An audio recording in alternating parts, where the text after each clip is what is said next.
লাব্বাইক ধ্বনিতে মুখরিত তাবুর প্রান্তর। আদম আলাইহিসসালাম থেকে শুরু করে শেষ নবী মুহাম্মদ রাসূলুল্লাহ সাল্লাল্লাহু আলাইহি ওয়াসাল্লাম পর্যন্ত সব নবীরা এই পুণ্যভূমিতে দোয়া করেছেন।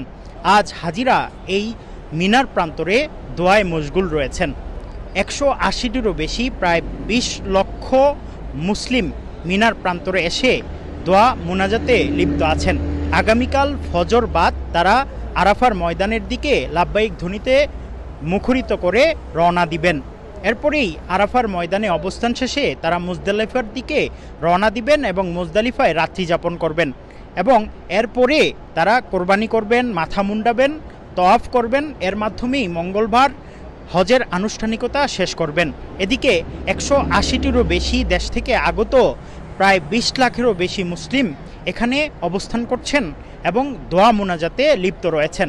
এই মিনা প্রান্তরে এসে আমার এত ভালো লেগেছে, লক্ষ লক্ষ হাজী সাহেবদের সঙ্গে আমি মিনার প্রান্তরে উপস্থিত। কি যে আনন্দ লাগছে ভাষায় প্রকাশ করা যাচ্ছে না। আমার কাছে কি আনন্দ লাগতেছে এটা আমি ভাষায় প্রকাশ করতে পারবো না। এজন্য সকলের কাছে আমি দোয়া চাই, আমার সারা বাংলাদেশের যত লোকজন মুসলমান আছে নরনারী সবার যেন আল্লাহ একবার এই জায়গায় আসার মতো তৌফিক দান করে। হযরত ইব্রাহিম আলাইহিসসালাম তার ছেলে ইসমাইল আলাইহিসসালামকে এখানেই কোরবানি দিতে নিয়ে এসেছেন। মসজিদুল খায়েফ এই জায়গাতে অবস্থিত এবং মিনার প্রান্তরেই ইসমাইল আলাইহিসসালামকে কোরবানি দিতে নিয়ে এসেছিলেন পিতা ইব্রাহিম আলাইহিসসালাম। এই জন্য এই প্রান্তরে মুসলমানদের দোয়া কবুল হয়।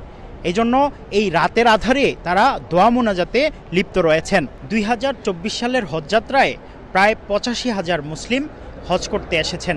এর মধ্যে প্রায় 17 জন বাংলাদেশি ইন্তেকাল করেছেন।